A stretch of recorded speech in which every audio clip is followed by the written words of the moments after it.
This is Josemiah Faye Blackstone, and I'm going to help some of you out with getting your turkey ready for Thanksgiving. I know it's a special time of year, and you want to have the perfect turkey, so I'm going to help you out a little bit. The first thing to do is to pick out a good-sized turkey. One is big enough for you and your family to eat on and have leftovers of every kind of recipe imaginable. We plan on doing the same thing, don't worry. So, first of all, it has to thaw out in the fridge. Sometimes up to 4 days, depending on the size of your bird. 400 degrees is the perfect temperature for cooking a whole bird. I hope you're cooking the whole bird. You'll get crispy skin without compromising the tenderness. Depending on the size of your bird, it should take anywhere from 3 to 6 hours to cook. I highly recommend that a meat thermometer be used because you need to see what temperature is so you don't get that salmonella because it can make you very sick. You don't want the guests getting sick.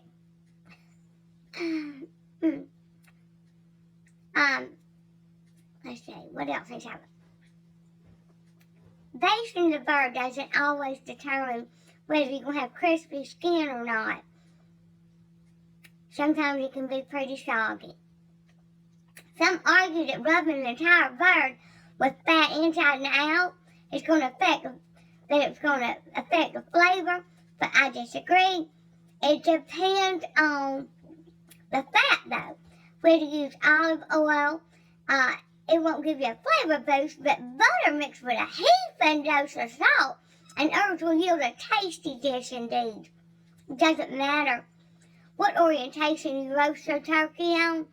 Breast up, breast down, breast halfway up, flipped over halfway through, or hanging from the rafters. It don't really matter. The position is going to make that breast more tender. So stuffing some flavored fat, such as butter with salt and herbs under the skin, will help flavor that meat, but don't go overboard. Too much fat will just make the meat greasy. They, whoever they are, they say you're supposed to cook a whole turkey to 180 degrees Fahrenheit, but I find that 170 degrees yields a perfectly moist bird that's still cooked completely through. Make sure to measure in the thickest part of the breast. That's where you check it. I don't recommend stuffing that bird before roasting, and this can lead to all sorts of stuff like salmonella, which we talked about earlier. Let your bird rest. Once it has an internal temperature of 165 degrees Fahrenheit, let your bird rest for a few minutes after you take it out of the oven. A good 20-minute nap will let everything settle and keep the moisture where it belongs, in the meat. The easiest way to guarantee that piece of meat will be moist is to let it soak the bird's juices for a few minutes after it's been cut. This is taking too long.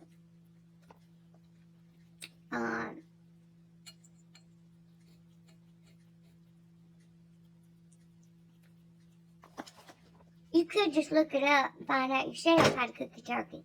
I'm done.